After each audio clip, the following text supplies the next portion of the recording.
So today I'd like to show you a knife from Queen Cutlery, and this is the Country Cousin number 70. Stay tuned.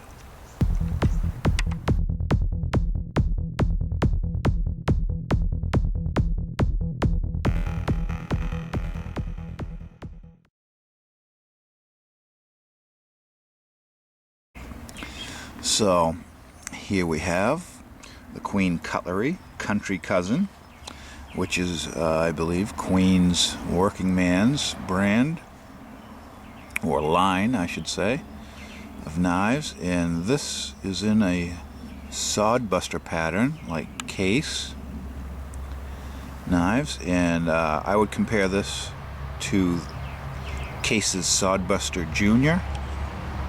It is a smaller knife. You can see its big brother would be just the regular Sodbuster, and I have a video on the Case Sodbuster, the larger one, if you're interested in that. But this video is on this beautiful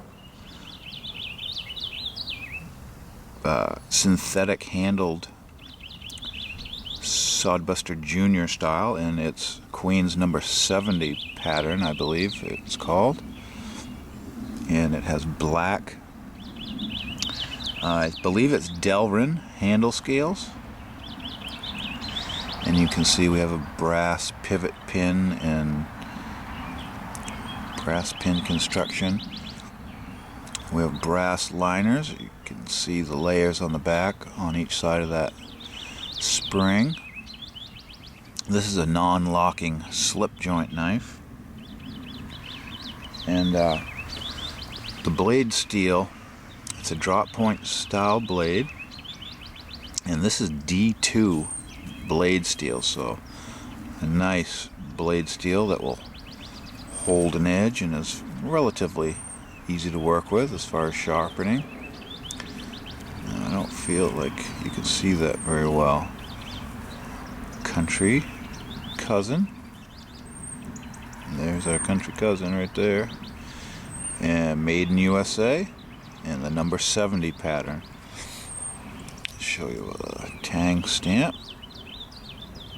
Get it so you can see fairly well. There's the Queen logo.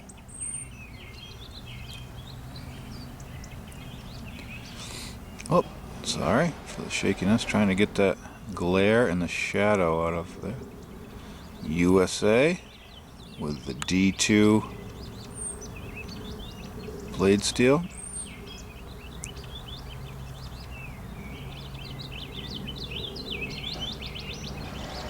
Very cool. The back is pretty plain, no marking. Doesn't come with a cat fur on it, but mine has it. You can see the brass liners right there.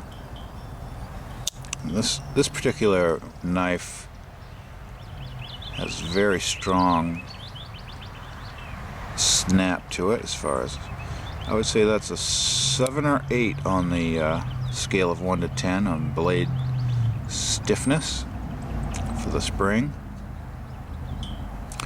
and just a nice pattern, fits in your hand just right, and it's thick enough so you can get good purchase on this. And again, it's a slip joint knife, so nothing locks the blade open besides spring tension. Spring tension holds it open. Nice full flat grind to it, but a great utility knife or everyday carry knife.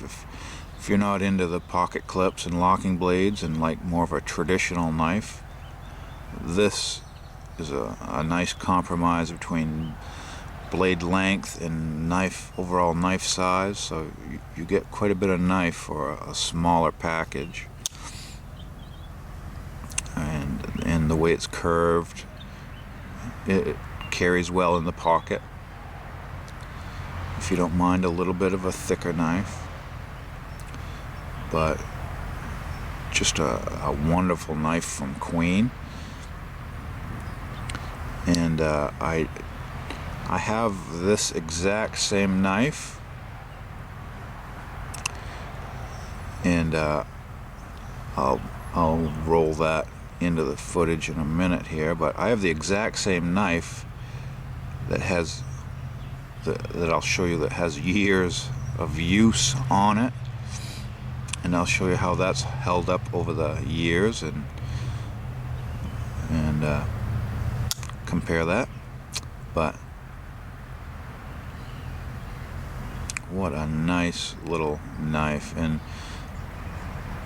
it's just black Delrin. It's plain, but the brass pins really contrast nicely with it and look very nice, and it feels very nice in hand, and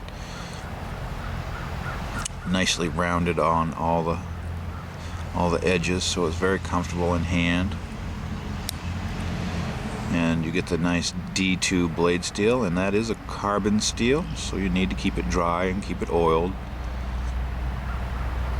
And I believe D2 will develop a patina over time from use. And if you're cutting fruits and food with this, that'll speed the patina process along, which is the patina on a carbon steel knife is the good type of rust as compared to the bad rust, which is brown rust, which you'd get if you left your knife wet and didn't oil it and keep it dry. So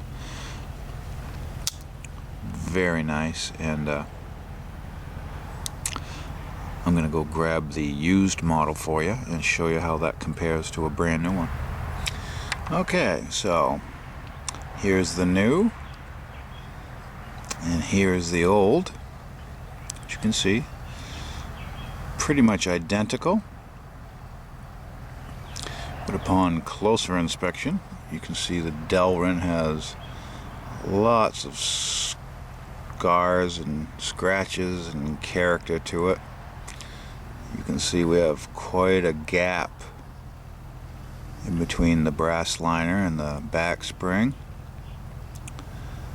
and that does translate into, it still has nice snap, but does translate into blade wobble or side to side movement. And basically what has happened is, over the years of use, this gets grit and dirt in between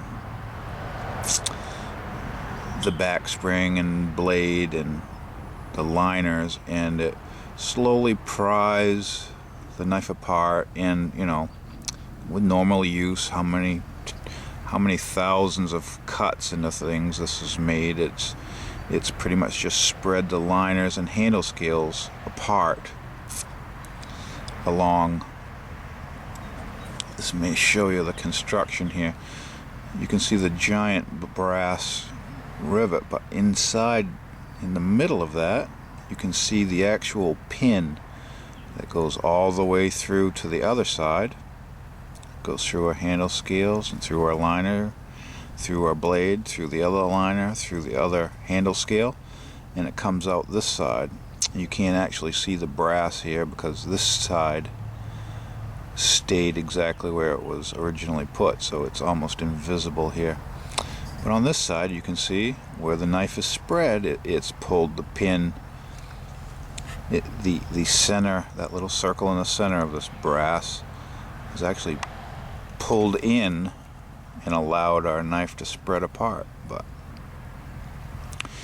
if someone wanted to refurbish this knife, and it would need a very nice deep cleaning to get all the grime and grit out from between the knife, the spring and everything, what one could do is lightly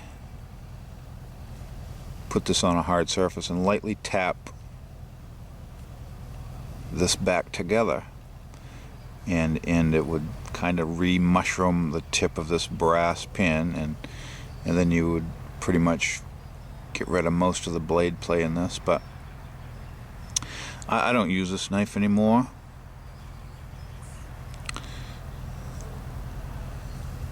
I have a brand new one to take over its duties, but you can see how much, compare the blades, you can see how much the old one's been actually used and sharpened.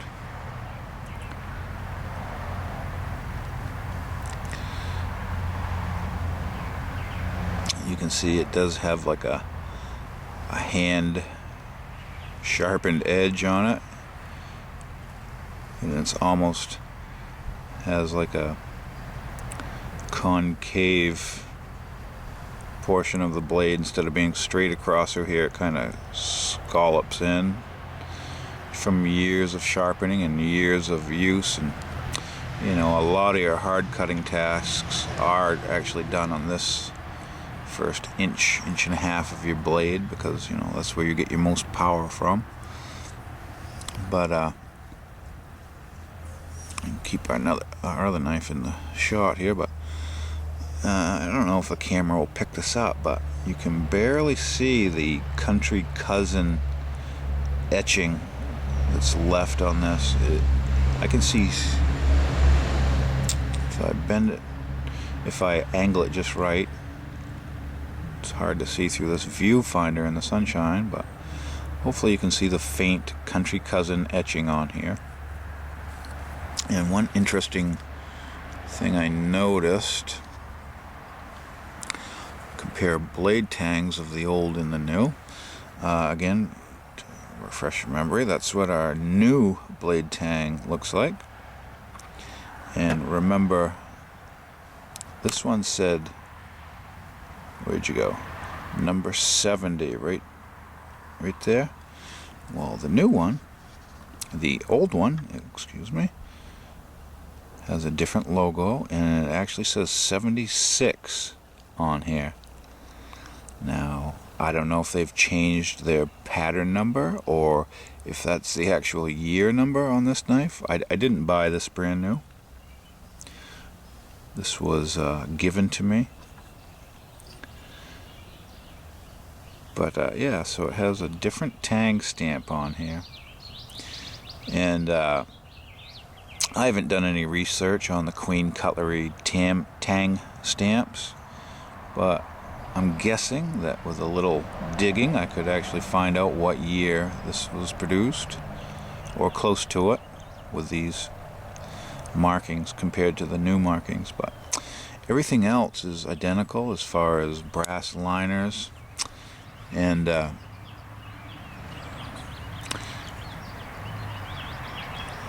there is a little bit of red.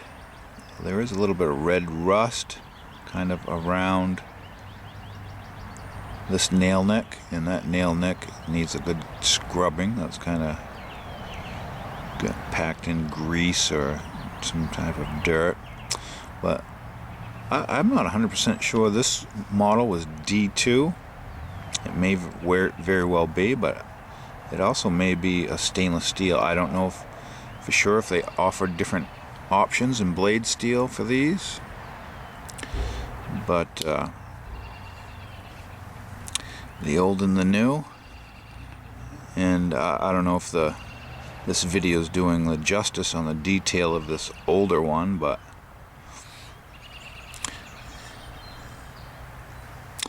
it almost looks like